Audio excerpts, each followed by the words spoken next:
प्रणाम आत्मवंदन. 10वी-12वीच्या परीक्षा सर्वत्र सुरू झाल्या आहेत. त्यामुळे पहा की मुलांपेक्षा जास्त भीती आणि अपेक्षा कधी कधी पालकांच्या मनामध्ये असतात आणि हाच ताण मुलांच्या मनामध्ये ट्रान्सफर होतो. पण जर पालकांनीच आपल्या पाल्यासाठी ही टेक्निक केली तर नक्कीच उत्तम फरक पडेल. काही करायचं नाही, एका जागी शांत बसा. आपला पाल्य पेपरला जाण्याच्या आधी एका जागी 1 मिनिट शांत बसा.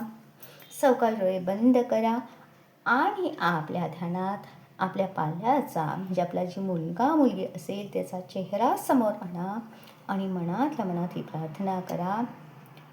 जर माझ्या अपेक्षांमुळे तुला ताण आला असेल तर मला माफ कर.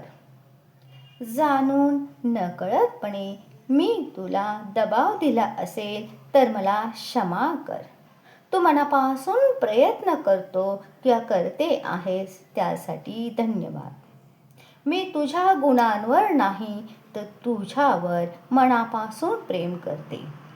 ही 4च वाक्य प्रत्येक पालकाने, मग ते आईवडील असो, आजी आजोबा असो, आत्या मामा मावशी कोणीही असो, आपल्या पाल्यांसाठी करू शकतात. पहा, यामुळे घरातील ऊर्जा वाढते, घरातील ऊर्जा बदलते, मुलांच्यामध्ये आत्मविश्वास निर्माण होतो आणि अभ्यासामध्ये एकाग्रता निर्माण होते.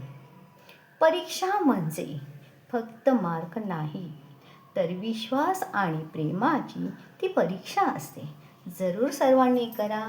आपल्या पाल्यासाठी 1 मिनिट प्रत्येकाने वेळ काढा. जय जय रघुवीर समर्थ. जय सद्गुरू.